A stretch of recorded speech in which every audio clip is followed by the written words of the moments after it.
Hi everyone, today's video is all about creating our perfect somatic movement home practice space. So by all means, attend your classes, do your thing, make sure you stay out of ruts, connect with other people doing the work, all of that stuff, fantastic. But keeping our practice going at home is really going to help embed what we're learning in class, and it's just going to kind of keep our progress moving forwards, which is what we want, right?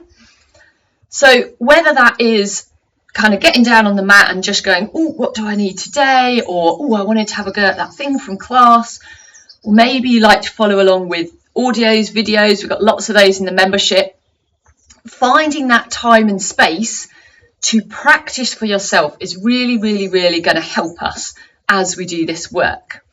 So we know it's hard to find the time sometimes. We've talked about that in other videos. That's going to be, the first challenge is, can we carve out the time? But also we need somewhere to do this work.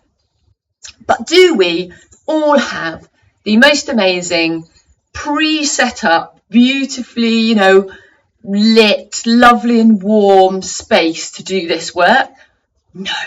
No. I think it's fair to say that probably most of us here don't. If you do, you're very lucky and I'm very happy for you.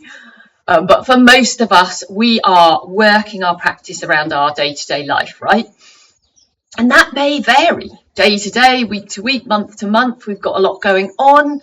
For us, for example, recently we have been doing some sort of renovations and sorting things out in the house. We've had to box things up, and there have been days where I've done my somatic movement practice in between rows of boxes where I could sort of just fit myself in. And if I was lucky, the dog hadn't laid down there first. It was that sort of, space.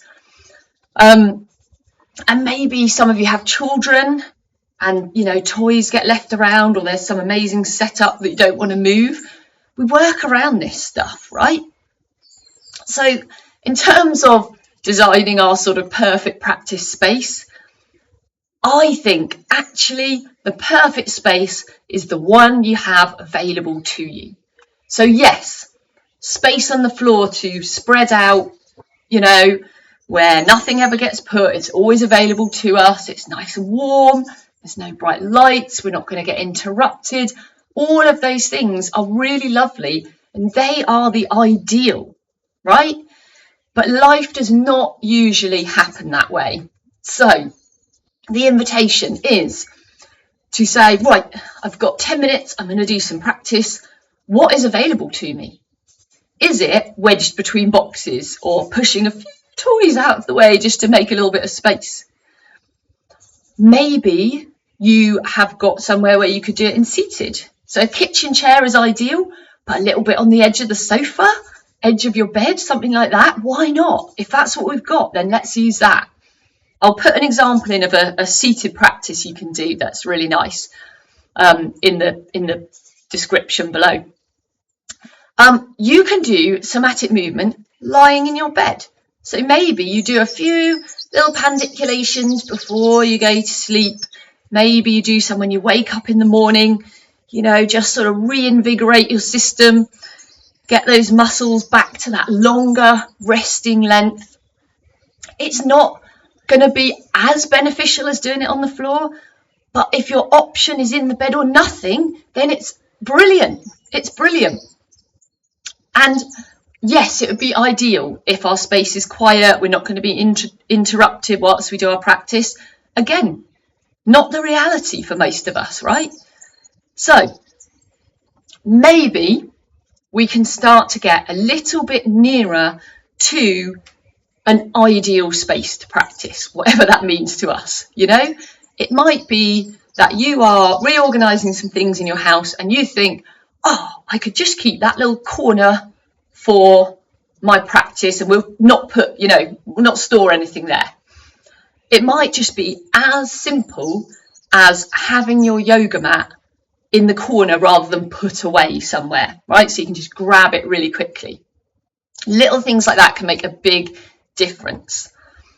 But the real invitation is that when life gets in the way and your space is a bit of a mess, find somewhere, anywhere, whatever that might look like, to do your practice as imperfectly as you need to, because that is so much better than doing no practice at all.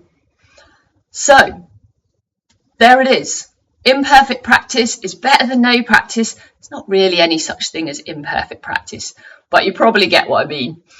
So wishing you very happy moving and hoping that that gives you inspiration to bring a little bit more somatic movement into your day-to-day life. All right, I'll see you in the next video.